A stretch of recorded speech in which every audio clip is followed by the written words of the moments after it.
Delhi airport पर सुमन को देखते ही नीतू जोर से चिल्लाई, अरे सुमन, तू कहाँ जा रही है?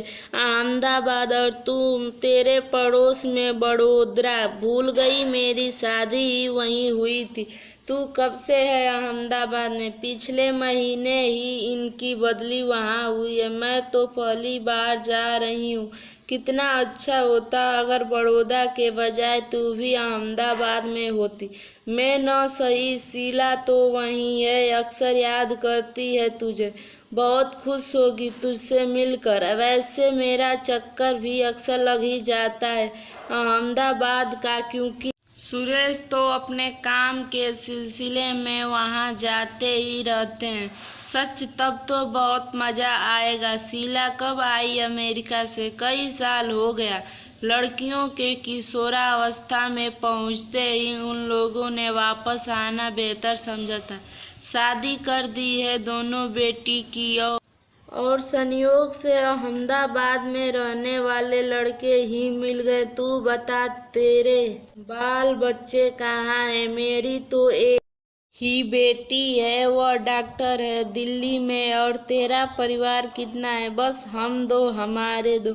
अब उन दो का परिवार बढ़ रहा है। बेटी की नोएडा में शादी हुई है, लड़का हुआ है कुछ सप्ताह पहले। उसी सिलसिले में उसके पास आई थी। बेटा और बहू बड़ोदरा में सुरेश के साथ बिजनेस संभालते हैं, और मैं उनकी बेटी। तेरा समय तो मजे से कट जाता होगा।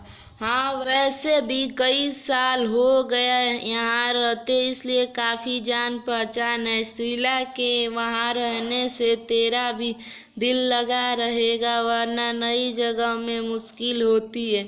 वह तो है, मेरी एक रिश्ते की भाभी भी हैं अहमदाबाद में। तू भी आती रहेगी तो अच्छा लगेगा।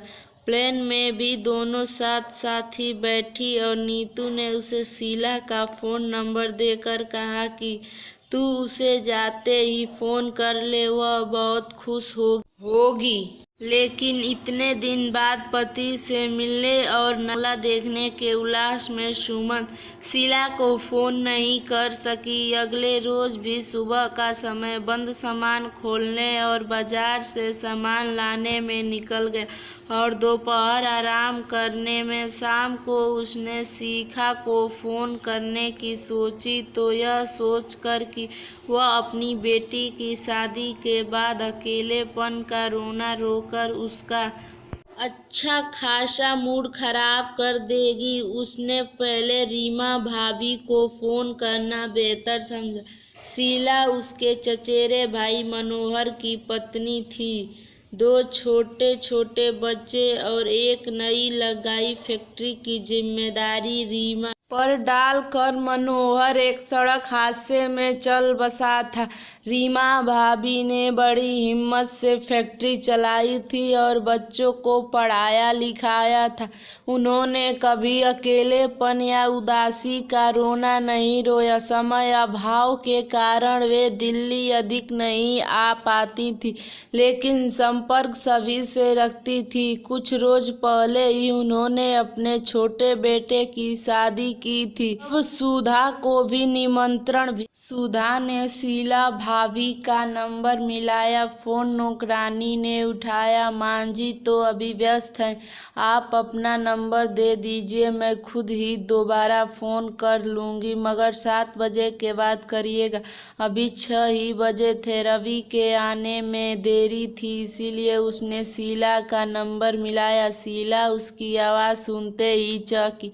मैं अभी तुझसे मिलने आ जाती, लेकिन क्या करूं, मेरी छोटी बेटी और दामाद अपने कुछ दोस्तों के साथ मेरे हाथ का बना खाना खिलाने। अरे वाह, तू इतना बढ़िया खाना बनाने लगी है। सुमन ने कहा, यह तो तू खाने के बाद ही बताना। असल में बच्चों ने यह पार्टी मेरे दिल बहलाने के लिए रखी है। रमेश इसीलिए गए हैं, मुझे अकेलापन न लगे, इसलिए मुझे इस तामझाम में उलझा रहे हैं।